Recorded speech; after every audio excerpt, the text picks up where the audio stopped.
How should we begin? Do you want to start? We're both a bit flat today. Yeah, we need perking up. So what we need are some stimulating questions from you lot. Thankfully, Sarah is loaded with them.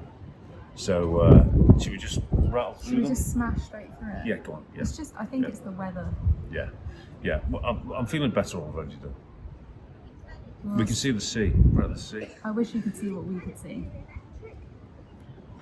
Yeah, it's about the same.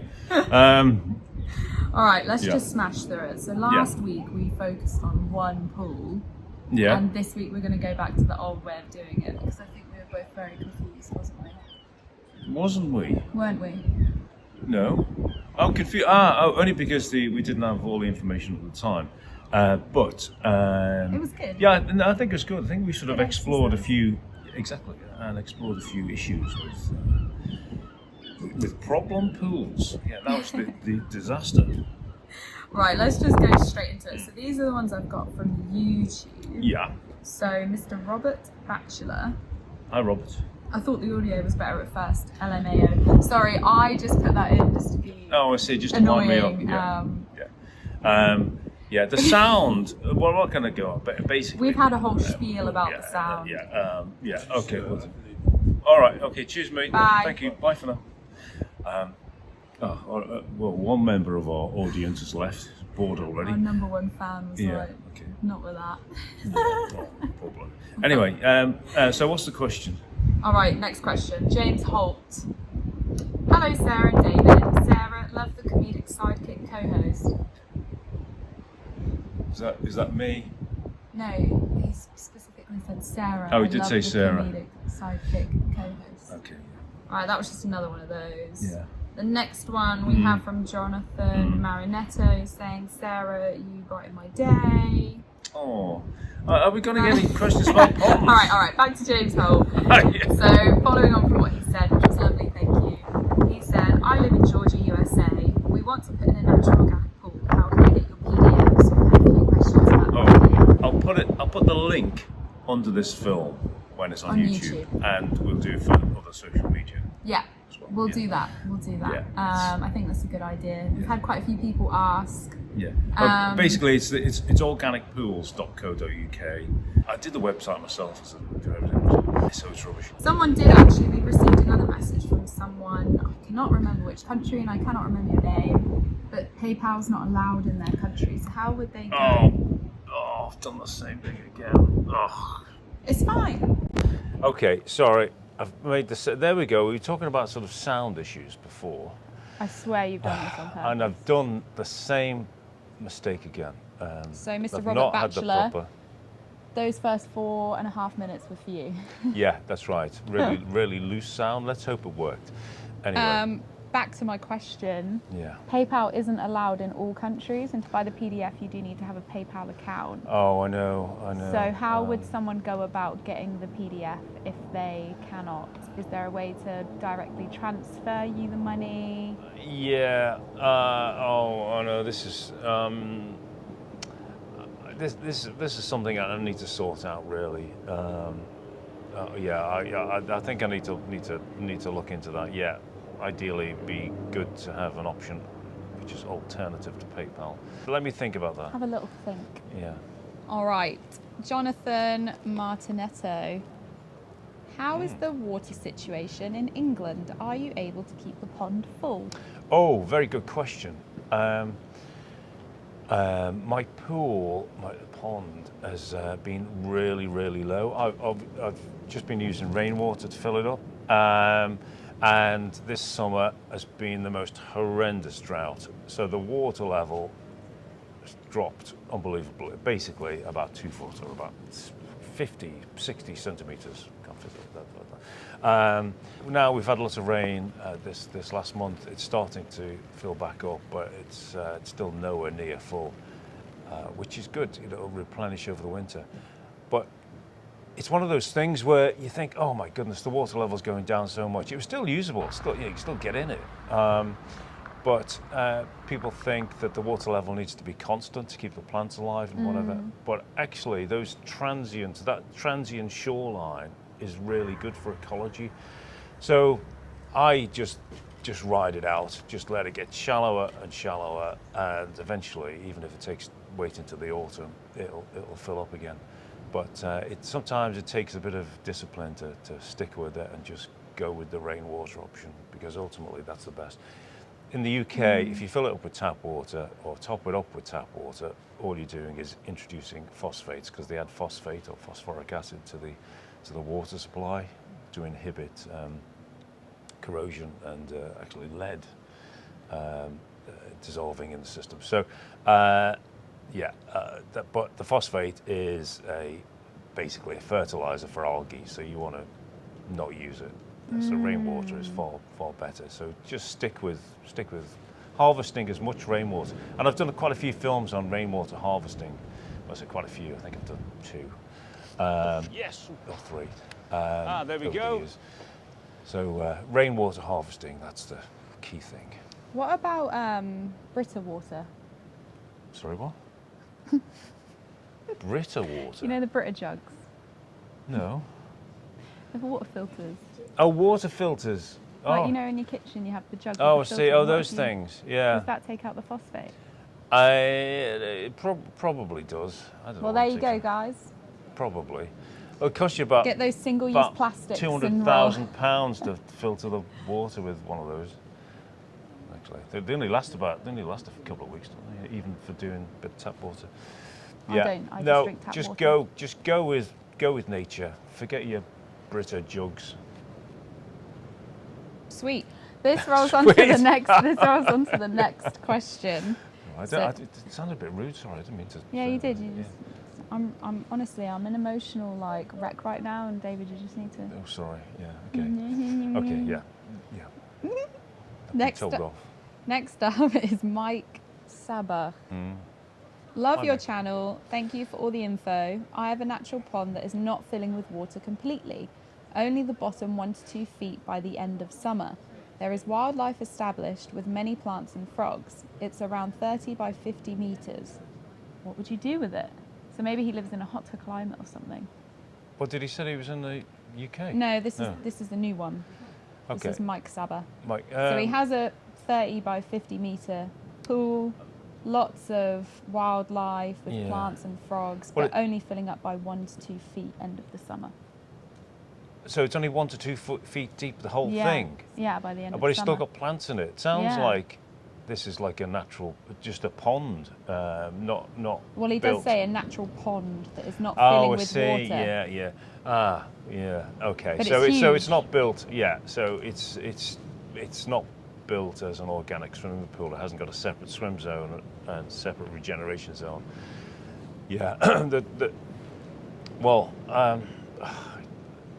The trouble with ponds like that is that you can't actually control what water gets in. So you can get a lot of groundwater coming up. Oh my goodness, the wind's I picking know, up. I feel like that might fall off. Yeah. So you get we're looking at a dodgy street lamp. So it's very unpredictable. It's just entirely down to your geography and where this pond sits, where the water comes in. It can either come from runoff, which is very bad because it's got a lot of nutrients in there. Yeah, soil, water, or it can come up from the groundwater, from the ground as groundwater. It sounds like you've been having a drought as well, and so the natural fill from the rain is not happening. So what would you do with it if it was you? If it was me, if it was possible to Excavate the whole thing. excavate it and line it with clay or something, that is one way to do it. Or just leave that as a natural pool, but don't use it as a pool for wildlife. Not necessarily for swimming, because you've got nowhere to define where your plants have got to keep free. You don't want plants in where you're swimming, basically, because it's a safety hazard. Yeah, you don't want to be tangled up in plants. Possibly, I would just leave that for wildlife. And if you did want a place for swimming, I would make a separate, much smaller, easier to make natural swimming pool or organic pool. Get my PDF and make a nice little pool, adjacent to it. So it could even all look like one water body, but it'd be made very differently and completely separate, and leave the other one for wildlife. That's what I think. I agree. Great. Next up, we have Victoria Martell. Hi, David and Sarah. My husband and I. Yeah. God, my husband and I are in the midst of building our pool in the US, in the state of Maine. Yeah. We'd love to purchase your olive filter. Is it available? Thank you both. Oh, well, that's very David's kind. Favorite question. Yeah, that's very kind of you. I do have the olive filter available for sale, for shipment. But actually, I'm only shipping to the UK because at the moment the cost of shipping to the US is just very high, and the amount of administration is daunting. So at the moment, I'm just sticking to the UK, sadly. But if the situation changes, then we will let you know. Come on holiday to the UK. Yeah, come on one of my just come on courses and take one away. Bring us something from Maine. I like to, when people go on holiday, I like when they bring me back something from that country, like not something expensive, but like a snack. Yeah. Yeah. Be seafood or something like that. Yeah. No. Actually, no, you can't take food. You can't take food. Packaged food. Oh, can you? Oh, okay. Don't bring a gift. Just your company will be enough. I'd like a fridge magnet. Okay. Joseph Konstanaki. I hope I said that right. Hi, Joseph. How would you recommend building supports for a small dock? Oh, this is a really good question. Oh, I was really? actually excited about this question. No way. How would you recommend building supports for a small dock in an area where the pond will freeze every year? Would 4x4 posts last? Metal poles, concrete sonotubes, or a floating dock? Very good. So this is for a little dock, a little jetty or something to go on the pond. Small dock. Yeah, well, floating is great. The problem with wood is great underwater. It will last forever. It won't rot. I mean, hardwood, not softwood. But not in out. Exactly. Yeah. If it's out, it's fine because it can dry off and get the air over it. If it's in and out, like a vertical through the water, where the interface between the water and the air, that's where it all rots.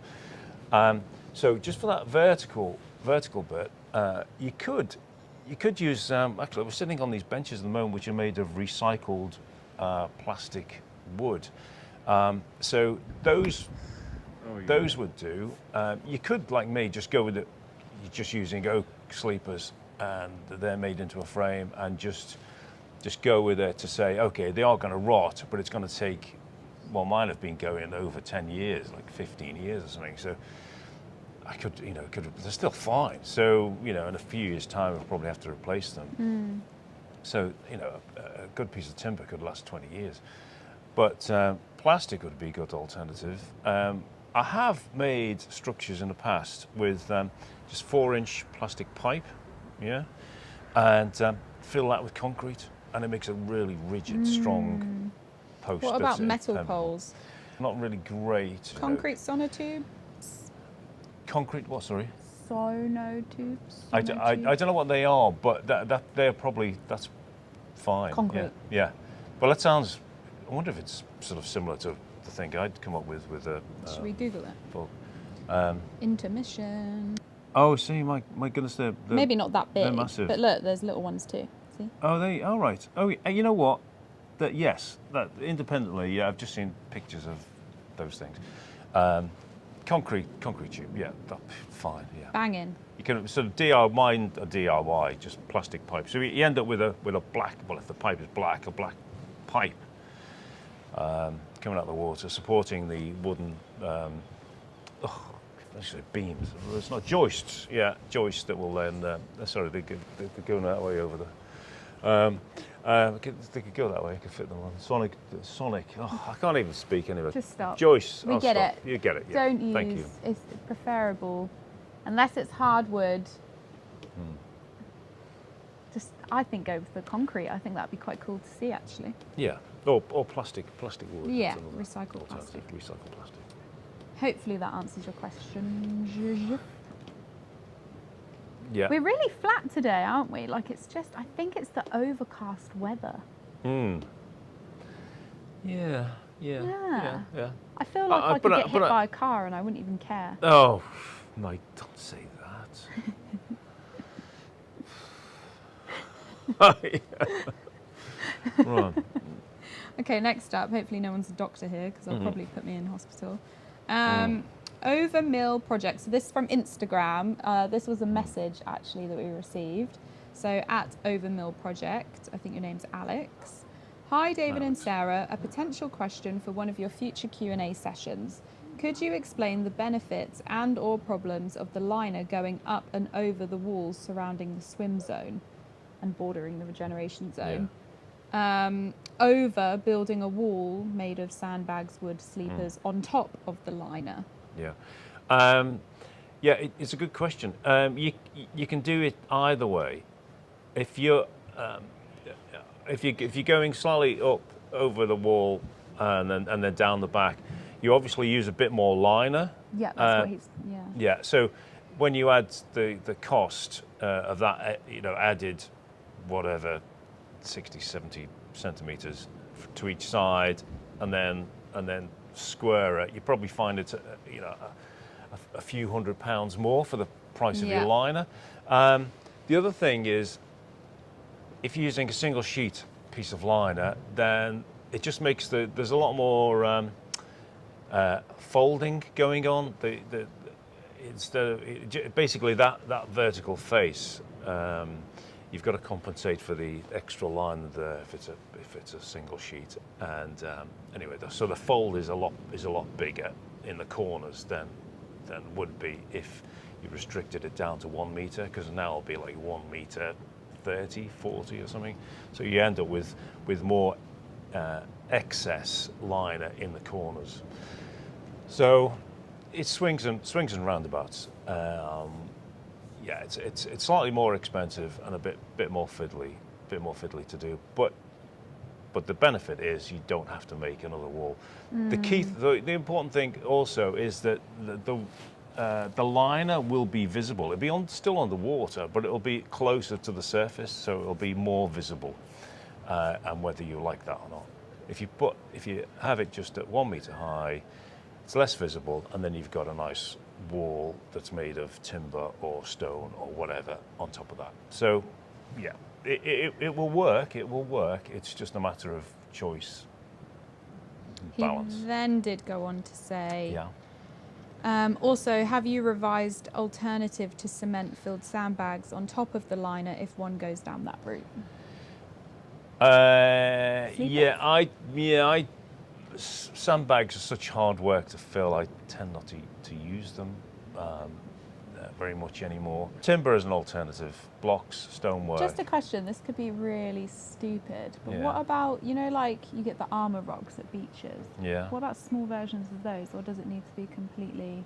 Oh yeah, they're It doesn't matter if there's little gaps. No, there are wonderful pools that have been made with stonework. Yeah.